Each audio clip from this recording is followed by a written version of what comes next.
ఈ సీజన్లో మాత్రమే దొరికే మామిడల్లంతో సంవత్సరం అంతా టేస్ట్ ఎంజాయ్ చేసే మామిడల్లం పచ్చడి తయారు చేసుకోవచ్చండి. ఇది మనకి అన్ని రకాల టిఫిన్స్లోకి అన్నంలోకి అద్దరిపోతుందనమాట. ఈ కాంబినేషన్ చాలా బాగుంటుంది మామిడల్లంతో అల్లం పచ్చడి.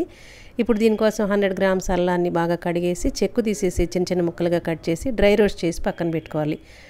తర్వాత వేరే ప్యాన్లో కొంచెం ఒక 100 గ్రామ్స్ చింతపండు వేసుకొని కొంచెం ఒక గ్లాస్ వాటర్ పోసుకొని బాగా గుజ్జులాగా ఉడికించేసి పక్కన పెట్టేసుకుని ఇప్పుడు మిక్సీ జార్లో మనం చల్లారి పెట్టుకున్న మామిడల్లం ముక్కలు అవి గ్రైండ్ చేసుకున్న తర్వాత మనం ఉడికించి పెట్టుకున్న చింతపండు, ఒక గ్లాసుడు బెల్లము, అలాగే ఉప్పు, కారము, మెంతి పిండి ఇవన్నీ కూడా వేసేసుకోవాలి. మెంతులు వేయించి పొడి చేసిన పిండి అనమాట. వేసేసి మెత్తగా గ్రైండ్ చేసేసి దీనిలో పోపు వేసేసుకోవటమే. పోపు మన ఇష్టం అనమాట. కొంతమంది ఆవాలు జీలకర్ర వేస్తారు, నేను అన్నీ వేస్తున్నాను. అక్కడక్కడ పప్పులు తగిలితే బాగుంటుందని ఒక 2-3 ఎండుమిర్చి, ఇంగువ, కరివేపాకు వేస్తే ఈ పచ్చడి చాలా చాలా బాగుంటుందండి. ఒక్కసారి ట్రై చేయండి. Thank you for watching.